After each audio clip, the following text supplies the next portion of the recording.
Hi friends, இது henna மிக்ஸாலஜியோட second part.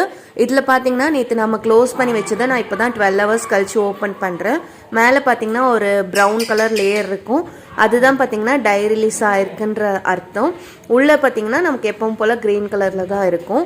நம்ம நேற்று கொஞ்சம் கட்டியாக கலந்து வச்சதுனால நான் இப்போ அந்த கன்சிஸ்டன்சிக்காக தண்ணி கொஞ்சம் கொஞ்சமாக சேர்த்து கலந்துக்கிட்டே வரேன். நீங்கள் கலக்க பார்த்தீங்கன்னா நீங்கள் பீட்ரு கூட யூஸ் பண்ணிக்கலாம். நல்லா அது கட்டி இல்லாமல் கலக்கிறதுக்கு நீங்கள் எக் பீட்டர் கூட யூஸ் பண்ணிக்கலாம். யூஸ் பண்ணிவிட்டு பார்த்தீங்கன்னா ஒரு தோசை மாவு பதத்துக்கு கன்சிஸ்டன்சி வர மாதிரி பார்த்துக்கோங்க. நெக்ஸ்ட்டு இது பார்த்தீங்கன்னா உங்களுக்கு கேரட் பேக்கில் ஒரு ஸ்டாக்கிங் வச்சு நான் ஃபில்ட்ரு பண்ணி எடுத்துக்க போகிறேன்.